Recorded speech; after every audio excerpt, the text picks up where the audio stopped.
Right, me and Bella are out for a morning stroll before we start work this morning. I thought I'd just quickly show you where let's spin the camera around. I can show you how lucky I am. Probably the luckiest man in the world. This is my walk in the morning. So you can kind of see down there. I'm not walking down there, but I'm walking along this reservoir. Beautiful sunny morning. Look at that.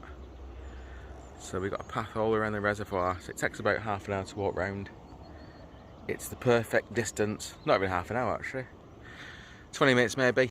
Anyway, right, the purpose of this little video is just to let you know how I got on with the wagon test, the HGV Class 1 test. I had it on Friday, it's actually Friday last week, it's now Tuesday, so I'm a little bit late with my update.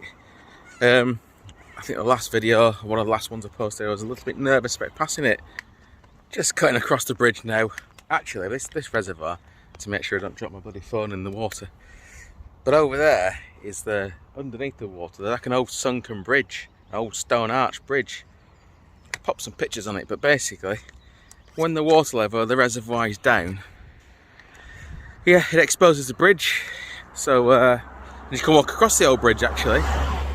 Yeah, so it's pretty cool when you see it. It doesn't happen often, maybe I think in the last 5 years it happened 2 or 3 times. But yeah, when the water level's really low, you can walk across the old bridge. Anyway, again, I'm just going to spin the camera around so you can see my lovely view this morning. My local reservoir. So this is where we come for a walk, me and Bella, this morning. Look at Bella. And you've got a little bit of a paddle. Probably not allowed in there really, but she's had a paddle. Right, onwards and upwards. What were we talking about? Right, licences. The question on nobody's lips is, did I pass my HGV tests? And I am very, very pleased to say that I did pass my test first time. That's not to brag. I'm not bragging about the fact I've passed it first time.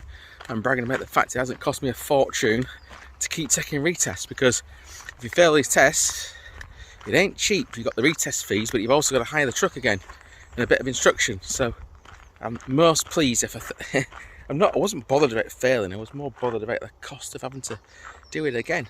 So I'm pleased on that front.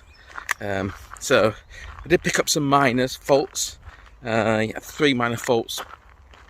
One of them was, trying to remember what they were now. One of them was a steering fault, probably wasn't as smooth as I could have been on the steering. One of them was, I guess, yeah, control of my speed, so maybe I wasn't picking up the fact I was in a 40 zone, I was going 35 or something, not up to speed, not making enough progress. Things I probably would have failed in a car, never mind a lorry. Nothing lorry specific. I might have nudged, I think the third was come on Bella. I did nudge a curb, but I didn't mount the curb, I nudged it. And it's what they make you do, they make you pull over and stop every so often, about 5 times on your test.